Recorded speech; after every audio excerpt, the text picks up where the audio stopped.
উনি আমাকে বলে যে আমি আজকে সারাদিন টিভিতে দেখেন নাই যে আমি আপনাদেরকে কাট করে দেওয়ার জন্য আমি মোটামুটি পুলিশকে বইলা দিছি।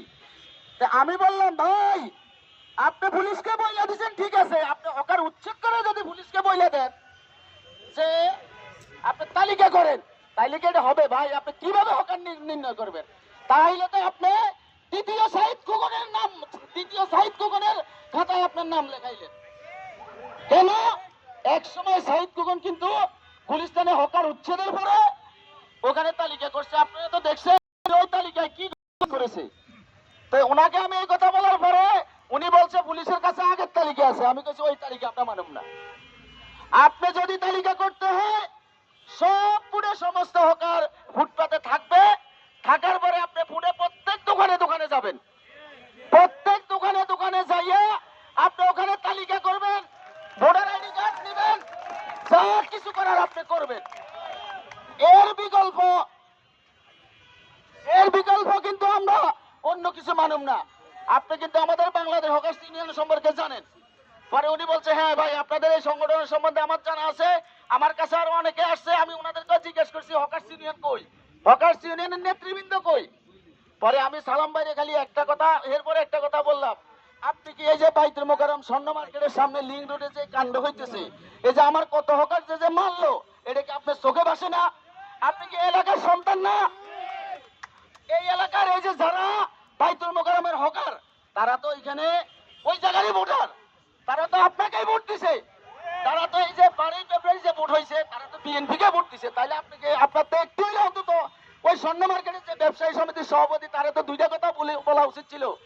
স্বর্ণ মার্কেটের সামনে উত্তর দক্ষিণে যারা বসে ওটা তো স্বর্ণ মার্কেটের ব্যবসায়ী সমিতির যে সভাপতি ওনার ভোট না, তো ওটা ওনার জায়গা না, তো বসে সিটি কর্পোরেশন জায়গায় ওনার হলো ওনার সীমানার বাহিরে।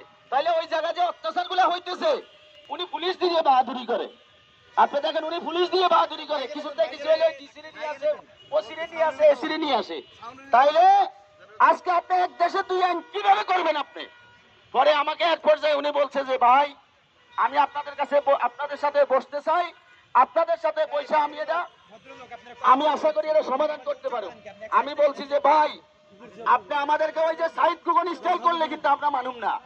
আপনি এখন সুন্দর সুন্দর কথা বলবেন, আজকে আমাদের এখানে বড় একটা প্রোগ্রাম আছে, আপনি আমাকেই বললেন যে ভাই একটু ছোট করে করেন যেন কোনো বিশৃঙ্খলা না হয়।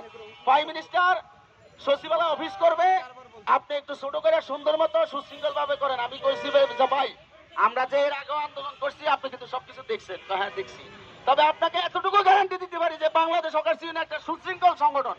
এই সংগঠনে কোন রকম উচ্ছৃঙ্খলা নাই।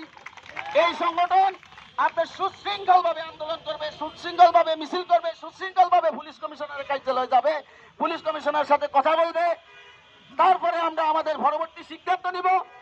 আজকে আমি বাংলাদেশ হকার্স ইউনিয়নের পক্ষ থেকে এখানে বলতে চাই আপনারা যে যায় বলেন আমাদেরকে পুনর্বাসন ছাড়া আমরা কোনো কথাই আপনাদের মানব না।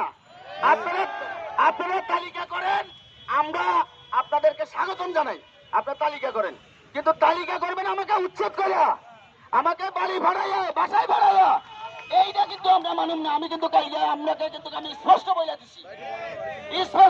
দিছি আজকে আমার হকাররা না খাই মরতেছে, আজকে আমার হকাররা বাসা ভাড়া দিতে পারতেছে না, তার বাড়িতে বৃদ্ধ বাপ মার জন্য সে কোনো কিছু করতে পারতেছে না। তাদেরকে আজকে যে অবস্থা করছেন, যে অসহায় করছেন, ওই আওয়ামী লীগ স্টাইলে আপনারা করতেছেন। এইটা কিন্তু বাংলাদেশ হকার্স ইউনিয়ন মানবে না। আজকে আমাদের এখানে অনেক বড় কর্মসূচি হওয়ার কথা ছিল, আপনার সালাম ভাইকে আমরা সরকারকে সম্মান দেখাইয়া আমরা কিন্তু রাত্রে 11টার পরে অনেক জায়গা থেকে আমরা বলছি যে আজকে আপনারা আসার দরকার নাই, যেহেতু সালাম ভাই একটা রিকোয়েস্ট করছে আমরা ওনার এই রিকোয়েস্টটা আমরা একটু রাখি, উনি দেখি আমাদের জন্য কি করে। আমি কিন্তু এখনো বলি পুনর্বাসন ছাড়া কোনো হকার উচ্ছেদ করা চলবে না। আমরা আগে ফুটপাতে বসুন, ফুটপাতে বসার পরে আপনি তালিকা করেন, তালিকা করার পরে আপনি কি করবেন সেটা আমরা পরে দেখুন, কিন্তু এর আগে আমরা উচ্ছেদ করব, আমরা এখান থেকে যাব না। আর বর্তমানে যে পুলিশ আমাদেরকে ধরে যে 5 থেকে 7,000 টাকা জরিমানা করে, এটা আমরা মনে হয় বাংলাদেশ জন্মের পর থেকে এরকম দেখি নাই, বাংলাদেশ জন্মের পর থেকে দেখি নাই।